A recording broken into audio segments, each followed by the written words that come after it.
Veremos la parte teórica de las garantías y no solamente nos vamos a limitar a las garantías reales, sino que es la oportunidad perfecta para tratar las garantías personales. Antes de entrar derechamente a lo que son los derechos reales de garantía y la prenda y la hipoteca. Aquí, después de nuestro estudio, seremos capaces de dar respuesta o dar solución a estos casos que se los dejo ahí para su consideración. Una historia sobre cumplimiento e incumplimiento y cómo son útiles las garantías. ¿Qué sucede cuando hay un incumplimiento y no se celebran garantías? ¿Y cómo podemos remediar o aminorar este incumplimiento a través del establecimiento de garantías? Después de pasar estos videos, la idea es darle solución o respuesta a estos casos. Ahí hay un segundo caso, que es más o menos similar, para que podamos resolverlo. ¿Qué sucede con prenda e hipoteca? ¿Qué pasa con fiadores o codeudores?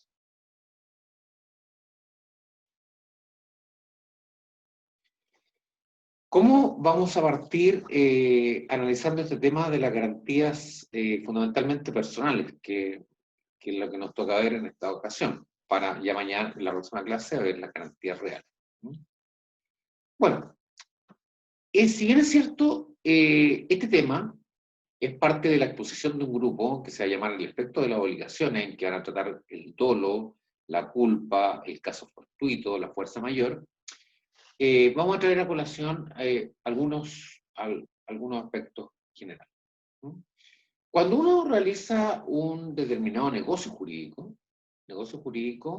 este negocio jurídico, la buena fe supone que va a terminar con su cumplimiento. De tal forma que si yo voy a un mercado y compro unas naranjas por 10 tercios, yo celebro ese contrato, que es un contrato de un negocio jurídico llamado compra-venta, y ese negocio jurídico me va a resultar obligaciones para el vendedor entregarme las naranjas y para el comprador pagar los 10 tercios.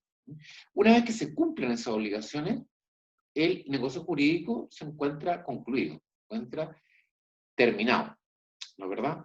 Y esa forma de término se dice que se ha cumplido con las obligaciones resultantes de ese negocio jurídico. O sea, lo normal es que un negocio jurídico termine por su cumplimiento. Pero, inevitablemente, y como constatación de la realidad, inevitablemente nos tenemos que poner en el caso, ¿qué me sucede si la contraparte no cumple? Vale decir, si voy al mercado y compro las 10 naranjas, pago los 10 tercios y no me entregan las naranjas. ¿Qué sucede con este incumplimiento por parte de la contraparte? Bueno, la regla general es que cuando se produce un cumplimiento o incumplimiento, tenemos dos opciones, ¿no? En la medida que se pueda, la medida que se puedan conforme a la naturaleza del negocio jurídico. Primero, podemos pedir un cumplimiento forzado de la obligación, es decir, que me entreguen, en este caso que he puesto, de ir al mercado y comprar naranjas, de que me entreguen esas naranjas, o bien simplemente pedir el término del negocio jurídico, ¿no? El término del negocio jurídico, es decir, que se deje sin efecto la compraventa y que el vendedor me haga devolución de los 10 tercios que valen. Pero además, si se ha producido un daño, puedo demandar ante el pretor una indemnización de perjuicio, que no es otra cosa, en términos muy simples, que la reparación del daño que me produjo el incumplimiento del negocio jurídico celebrado.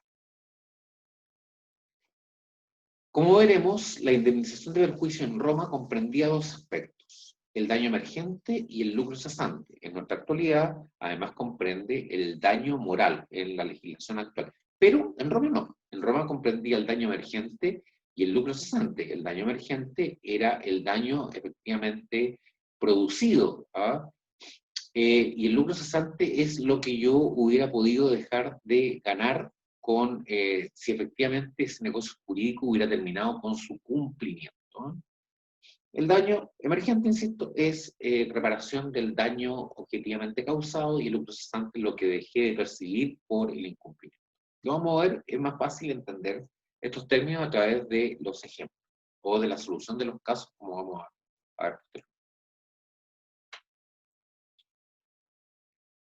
El gran problema que se producía era, bueno, si llegamos a pedir indemnización de perjuicios porque había producto de un daño, independiente de que yo hubiera pedido el cumplimiento forzado o el término del negocio jurídico, el problema era el monto de la indemnización. Bueno, ¿cuánto correspondía el daño emergente y cuánto correspondía el lucro cesante? O sea, ¿a cuánto debía ser condenado el que incumplía, la contraparte que incumplía la obligación? El monto de la indemnización siempre era medio dudoso y se entregaba en un primer momento a la discrecionalidad del juez.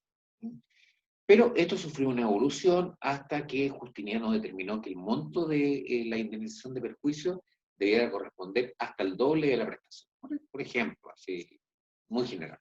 Si yo voy al mercado y compro 10 naranjas, pues compro una docena de naranjas por 10 hectercios, y el vendedor no cumple su obligación de entregarme la naranja, yo efectivamente voy a poder eventualmente alegar daño emergente y lucro cesante, y a lo mejor, si son 10 tercios lo que perdí, o lo que, por la naranja, a lo mejor me tendrá que devolver 20. Pero el gran problema, y hasta el día de hoy, es el monto de la indemnización. ¿Eh? El monto de la indemnización. En el monto de la indemnización, con Justiniano ya sabemos que se podía establecer hasta el doble de la prestación. Pero había una garantía personal que la vamos a ver más adelante, que se llamaba cláusula penal. La cláusula penal, dentro de todas sus funciones, cumplía una que se llamaba, que era determinar el monto de la indemnización, de tal forma que a través de la cláusula penal, que era una cláusula que se introducía en el negocio jurídico a celebrar, esta cláusula, por medio de la cual se establecía que si se llegara a producir un incumplimiento, y ese incumplimiento debía terminar en un cumplimiento forzado o en un término del negocio jurídico, más la indemnización de perjuicio, la indemnización de perjuicio iba a ser de tantos sectores. La indemnización de la cláusula penal, inserta en el negocio jurídico, establecía claramente que en caso de incumplimiento, a cuánto ascendía o cuánto iba a ser la cuantía de la indemnización de perjuicio. Bueno, pero este es el esquema general. ¿No? Cuando no hay un cumplimiento, se pide al pretor un cumplimiento forzado o el término del negocio jurídico, en la medida que se pueda el negocio jurídico, porque a lo mejor se trata de un negocio jurídico sobre cosas consumibles en que no va a ser posible el cumplimiento forzado, más una indemnización de perjuicio, y esa indemnización de perjuicio comprende el daño emergente. Vamos a acudir aquí a lo que nos dice, por ejemplo, el profesor Argüello, ¿no? Dice que cuando hay incumplimiento, la obligación subsiste y ello autoriza al acreedor a exigir el cumplimiento forzado. Pero si la prestación se hubiera hecho imposible, la condena se transformaba en una indemnización pecuniaria, o sea, pago de daños y perjuicios. El problema, como insisto, era determinar la cuantía. ¿No?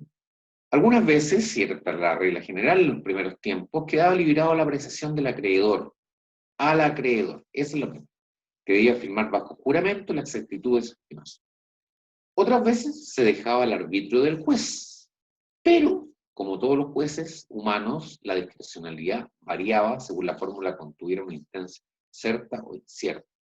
En el primer supuesto se tomaba en cuenta el valor común de la cosa, en el segundo, la estimación era más amplia y contemplaba el interés del acreedor.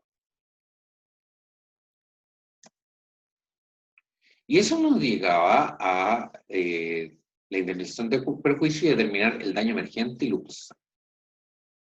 Cuando la indemnización judicial comprendía el interés del acreedor,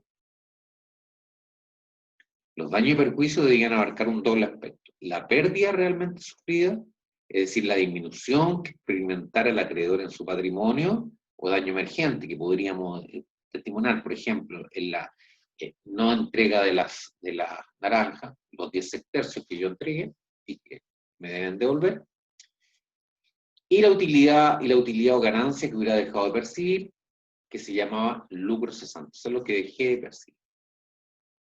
Si la indemnización tendía a restablecer el estado de cosas que hubiera tenido en mira del acreedor, era natural que abarcara el daño emergente y el lucro cesante.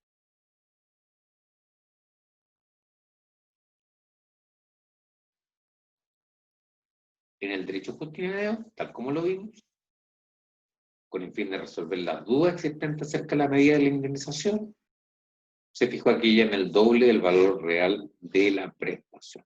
¿Mm? Le insisto que en nuestro derecho actual esto se mantiene exactamente igual. Cuando hay en un negocio jurídico, hay un incumplimiento, fundamentalmente en materia contractual, se puede pedir al tribunal el cumplimiento forzado o el término del contrato más indemnización de perjuicio.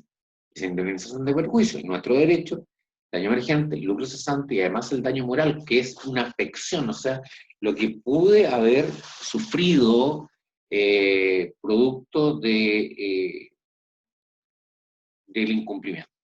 Normalmente esto se ve mucho en la indemnización de perjuicio hasta el día de hoy, todos los días, normalmente en un accidente de tránsito, con fallecidos. ¿Ah?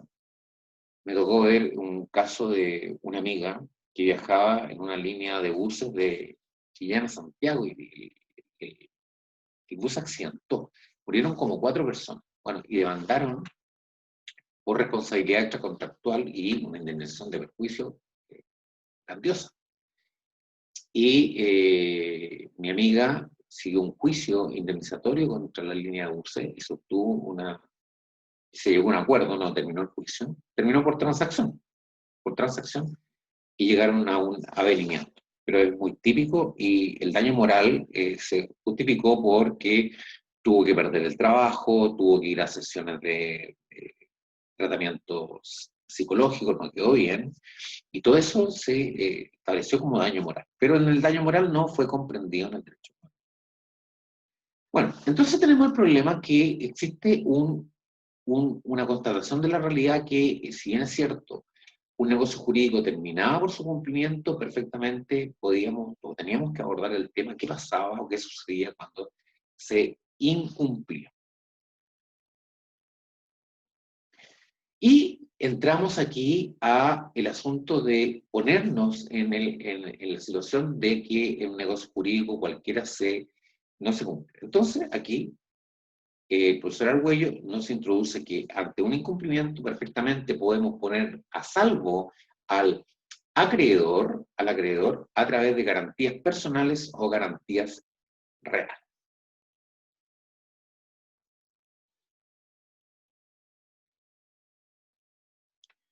La garantía real es cuando afectamos una cosa de propiedad del deudor al acreedor o haciendo que el mismo deudor u otra persona por él respondiera con su propio crédito. Obligaciones personales. O sea, habían dos clases de garantía, las garantías reales y las garantías personales. En las garantías reales yo pongo un bien de mi propiedad, del deudor, o incluso vamos a ver de un tercero, para garantizar o para asegurar el cumplimiento de una obligación, de tal forma que si se incumplía esa cosa, el acreedor podía disponer de ella para pagarse su crédito. En cambio, la garantía personal lo que existía era un patrimonio puesto a disposición del acreedor, normalmente, como lo vamos a ver, fundamentalmente a través de fiadores y codeudores solidarios. Las garantías que vamos a estudiar son a través de los derechos reales a los derechos reales de garantía. El primer derecho real de garantía que fue antecedente de los dos grandes derechos reales fue la fiducia. Eso lo vamos a ver en la próxima clase. Y de la fiducia llegamos a la prenda, y de la prenda posteriormente se evolucionó en estos derechos reales de garantía para llegar a lo que es la hipoteca. Las garantías personales en esto que ponemos un cierto patrimonio del deudor o una tercera persona para garantizar una deuda, podrían ser subclasificadas en garantías personales del propio deudor o garantías personales entregadas por terceros. Y esto naturalmente son garantías en favor del acreedor para resguardarse en caso de insolvencia del deudor. Como garantías personales del propio deudor podemos encontrar las arras, que las vamos a ver más que nada en el contrato de compraventa, de tal forma que voy a esperar que el grupo de la exposición nos señale ejemplos de arras, la cláusula penal y el juramento promisorio. Hay más, pero solamente estamos viendo las más importantes. Las arras y la cláusula penal se mantienen hasta el día de hoy. El juramento promisorio es propio del derecho romano. Y de terceros, vamos a ver los dos más importantes, la fianza y la obligación solidaria. Estas garantías personales de terceros, es decir, que no son proporcionadas por el propio deudor. El deudor no puede afianzar una obligación propia y tampoco puede constituirse en obligación en codeudor solidario, que se llama. Veamos en primer término las garantías del propio deudor, las arras. Consistían en la entrega que el deudor hacía al acreedor de una suma de dinero, otra cosa, como medio de probar la existencia de un contrato consensual. Bueno, vamos a ver que los contratos consensuales eran la compra-venta, el arrendamiento, la sociedad y el mandato. Entonces, de tal forma que yo iba al mercado y me compraba la perrita Aramis en 100 céntimos. ¿No? Y después, entonces, se hacía a través de esta compra-venta, nacían obligaciones personales. Y la obligación del vendedor era entregarme la perrita Aramis. Pero perfectamente, el vendedor, al exigirle yo el cumplimiento de su obligación, la entrega, me podía desconocer la celebración de este negocio jurídico llamado compra-venta, contrato consensual. Entonces, para efectos de prueba, que es el gran problema de los contratos consensuales, ¿cómo probamos? Se establecían en el contrato fundamentalmente de compra-venta, no era el único, pero fundamentalmente la compra-venta, las arras. ¿No? Entonces era una señal de confirmatoria, de prueba. ¿No? Entonces, si no se cumplían las obligaciones, estas arras que se entregaban como forma de probar la celebración de un contrato consensual, podía quedarse tanto el deudor como el acreedor. Llevan una función penal a la aparejada una sanción para la parte que para cumplir la prestación. Como he señalado, las obligaciones producto del contrato de compraventa podían dejarse sin efecto por parte del comprador, no pagar los 100 tercios por la perrita por parte del vendedor, no entregar la perra. Entonces se entregaba dinero por parte del deudor, por parte del vendedor, en este caso la perrita, para probar la celebración de un contrato con. Pero aún así podían dejarlo sin efecto. Pero ¿qué pasaba con las arras? Si las arras las entregaba al vendedor, el comprador se quedaba con ellas, si las entregaba al comprador, el vendedor se quedaba con ellas. Pero era distinta la causa. Si el incumplimiento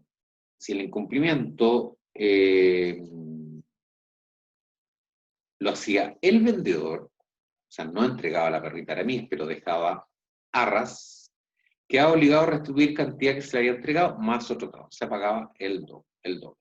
No quiero adentrarme más en las arras porque esto lo va a ver el grupo de la compra-venta. Pero eso es la arra. Si tienen alguna duda, googleen con respecto a las arras en el contrato de compraventa y van a encontrar 1.000.000 de ejemplos. La cláusula penal es muy utilizada en todo tipo de obligación. ¿No? En todo tipo, el día de hoy es sumamente utilizada y nace con el derecho penal, con el derecho romano, más o menos en los mismos términos. Bueno, se estableció como pena convencional por la que se fijaba anticipadamente la indemnización. O sea, una de las funciones era satisfacer el monto de la indemnización de perjuicio en caso de incumplimiento. Pero la otra también como modo de garantía de determinados negocios jurídicos. ¿Ah? Entonces, por ejemplo, yo celebraba un contrato de compraventa de la perrita Aramis iba al mercado y con el vendedor. Entonces el vendedor me decía, yo le vendo la perrita Aramis en 100 tercios. Y yo le decía, en este momento no tengo ese 100 tercios. Bueno, entonces el vendedor le decía, ¿cuándo me lo roba? Próximo mes. ¿Y cómo me voy a asegurar que usted me pague los 100 tercios? No, porque yo voy a tener el dinero, pero el vendedor me puede decir, bueno, pero usted se atrasa con el pago o no me paga. ¿Ah? Yo quiero que usted me asegure a través de una cláusula. Entonces, una cláusula penal se establecía por el propio deudor en cual el deudor se comprometía, y esto tenía validez ante el pretor posteriormente, se comprometía que si, por ejemplo, no cumplía, ya se daba término el contrato, pero además pagaba, ya no pagaba 100, sino que podía pagar 200, o un cumplimiento forzado, pero podía pagar 200. O sea, era una pena, era una sanción en caso de incumplimiento, y como veremos después en el efecto de las obligaciones, ese incumplimiento no solamente se debía a un incumplimiento parcial o total, sino que también al atraso en el cumplimiento. Entonces se podía establecer una pena en caso de no cumplirse la obligación en el tiempo acordado o en caso de retardarse. Pero era nada más que nada una suma de dinero otorgada por el propio deudor. Pero en el derecho actual también puede ser establecida por un tercero.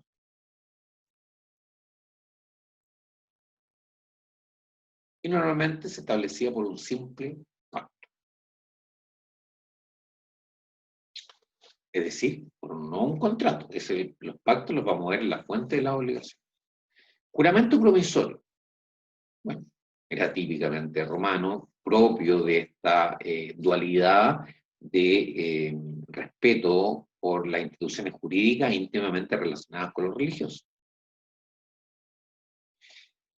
Se garantizaba la obligación contraída por un menor de 25 años sin la autoridad de su curador.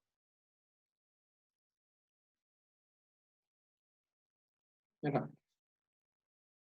Y aquí entramos ya, sí, a la gran garantía personal, que era la fianza. Consistía en la obligación que asumía una persona de responder de una deuda ajena con su propio crédito. La obligación que nacía para el fiador tenía carácter accesorio respecto a la obligación primitiva contraída por el deudor principal. Entonces teníamos aquí en esta figura una obligación principal. La obligación principal, insisto, vamos nuevamente con el ejemplo, en que yo iba al mercado, compraba una docena de naranjas por 10 hectáreas. Pero no las pagaba en forma inmediata. Entonces perfectamente el vendedor me decía, pero ¿cómo? Para asegurarme yo, para asegurarme de que usted me va a pagar los 10 tercios. Y para evitar seguir todo el procedimiento, es decir, de ir donde el pretor, pedir el cumplimiento forzado, es decir, que usted me entregue los 10 tercios por la docena de naranjas que yo me entregué, o el término del contrato, que dejemos negativo, más una indemnización de perjuicio, y que perfectamente podría tratarse del daño emergente o el lucro cesante, y evitarnos todo el problema que puede ser la incertidumbre de la cuantía de la indemnización por parte normalmente del juez, vamos, fíjese, yo quiero que usted me determine un fiado. Le insisto que las garantías reales y personales tienden también a evitar todo el complejo escenario de un juicio de cumplimiento forzado o término del contrato más una indemnización de perjuicio. Pero tenía un carácter accesorio, o sea, seguía la suerte de la obligación principal. Es decir, yo le podía entregar un fiador, o sea, una tercera persona que respondiera subsidiariamente en caso que yo no cumpliera la entrega de los 10 tercios por la docena de naranjas, pero si pagaba los 10 tercios por la docena de naranjas, el fiador ya dejaba de existir, no tenía razón de ser. Bueno, la fianza tuvo una evolución en el tiempo y nace con un promisor. ¿Ah? El promisor era el que se comprometía accesoriamente con el promitente principal para garantizar al acreedor contra el riesgo de la insolvencia, la causa.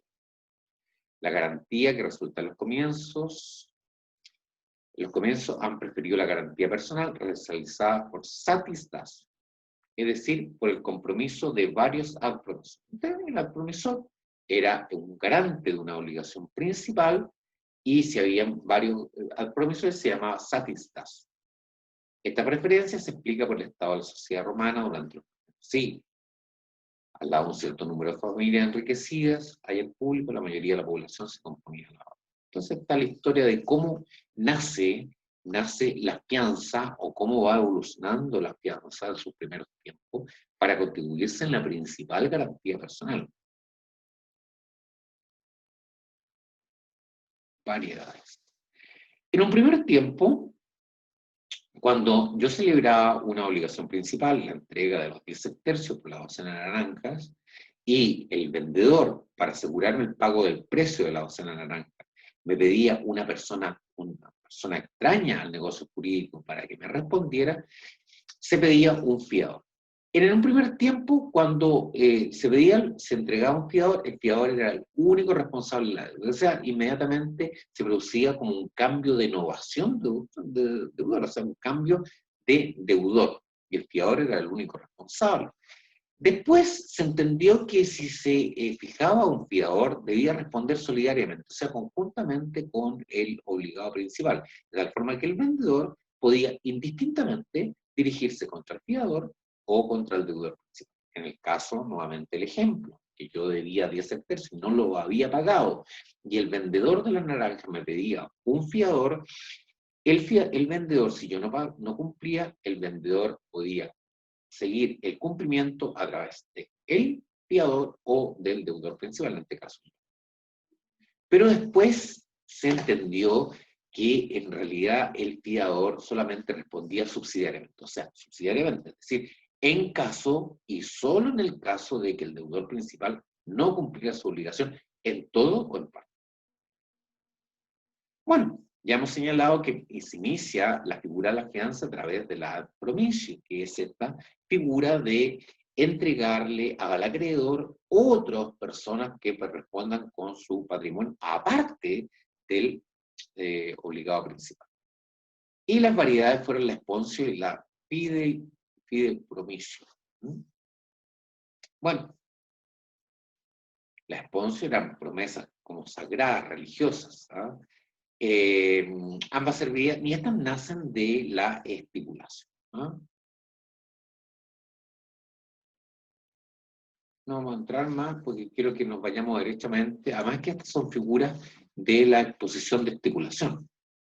Bueno, en un primer momento, en los comienzos de esta fianza, si existe un solo fiador, responde solidariamente con el deudor principal. Si existen dos más, responde cada uno por su cuota. O sea, vale decir, si yo tenía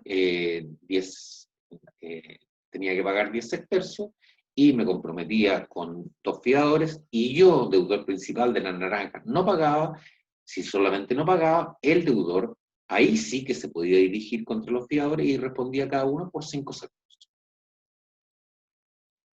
Y había una acción de reembolso. Y deduce, ya no es una estipulación, acá ya no se promete, acá avala lo debido por otro. Esta es la figura de la ad promisio con la sponsio, la fideipromisio y la fiducio, que son antecedentes a la fianza. La fianza, propiamente tal en Roma, tomaba el nombre de fideiusio. O sea, aquí está fundamentalmente lo que es ya la fianza propiamente tal como garantía personal.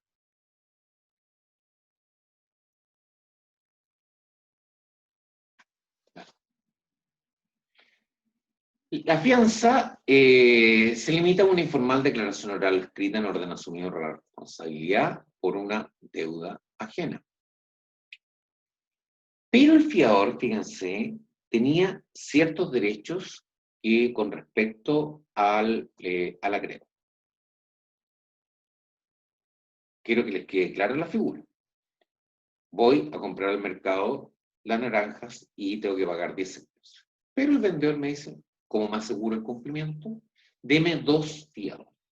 Dos fiadores. Entonces yo le entregaba dos fiadores que me iban a responder subsidiariamente, es decir, si yo como deudor principal no pagaba. Esos fiadores tenían determinado beneficio. El primer beneficio se llamaba el beneficio de excusión. Es decir, que si el vendedor de naranja, para cobrarse el precio de 10 tercios del valor de la naranja, que yo como deudor principal no había cumplido, perfectamente podía dirigirse contra uno de los dos fiadores.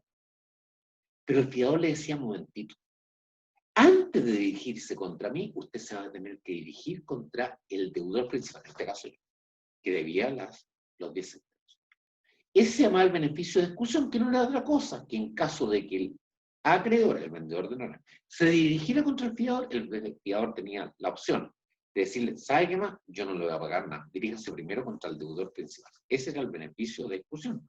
El segundo era el beneficio de división. En caso de que el deudor principal, en este caso yo, fuera insolvente, no tuviera ninguna posibilidad de pagar los 10 tercios, o pagar solamente parcialmente por el resto, ahí sí, y después del beneficio de exclusión, el acreedor podía dirigirse contra los dos fiadores.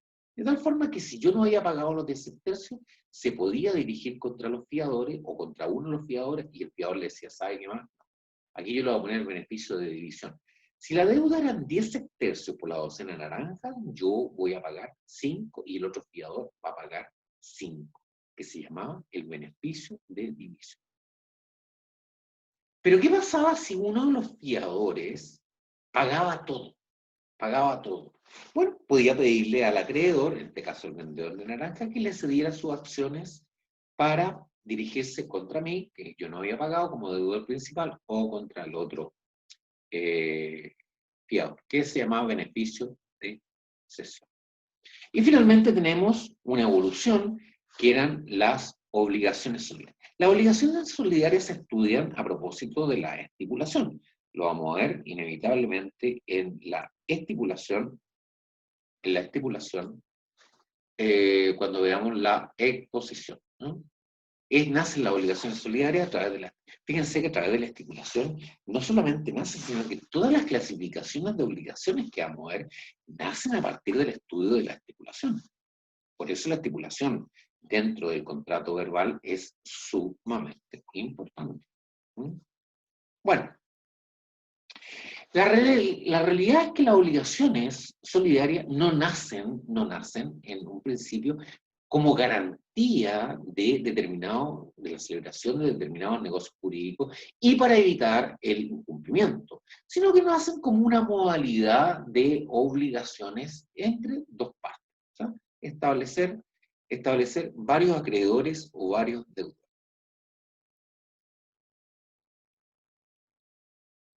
Lo importante de las obligaciones solidarias que vamos a ver son los efectos, ¿no?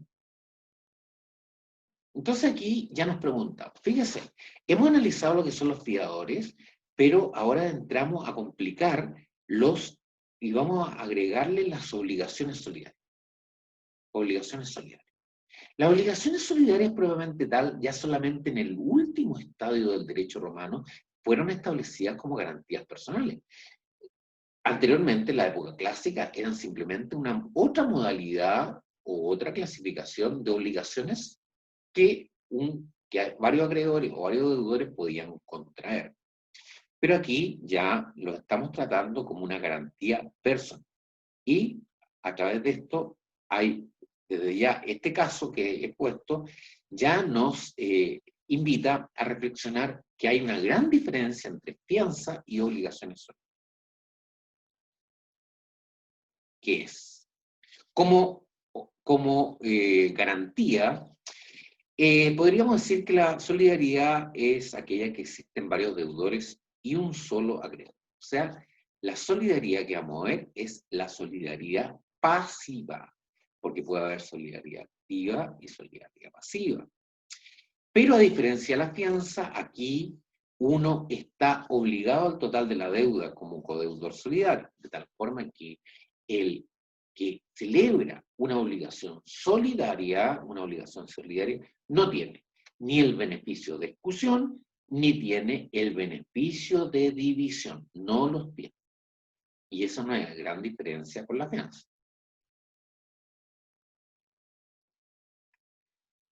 ¿Cuál era la relación? Si una persona, para asegurar el cumplimiento de una obligación, entregaba ya no fiadores, sino que entregaba lo que se llamaba codeudores solidarios.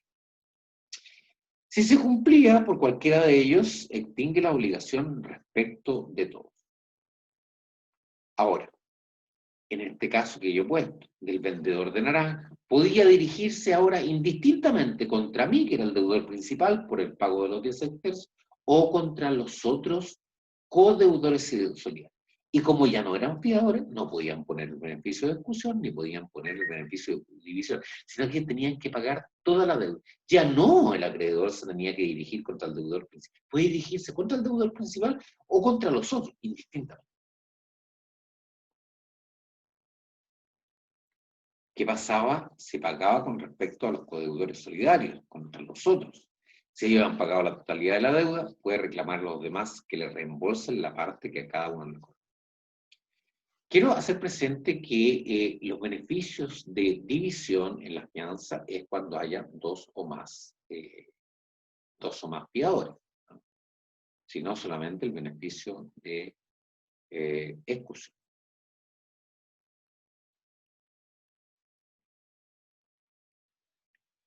La deuda es divisible entre los codeudores, pero solo entre ellos para efecto concurrioso. O sea, cuando uno de los codeudores pagaba, ¿qué sucedía con respecto a los otros codeudores? Con respecto a los otros codeudores, el codeudor que pagaba, el codeudor solidario que pagaba el total de las obligaciones, se podía dirigir contra los otros, pero ellos pagaban solamente su parte en la cuota. Y ahí termina lo que es las obligaciones personales. Y ahora sí que ya estamos en condiciones de iniciar lo que son los derechos reales de garantía.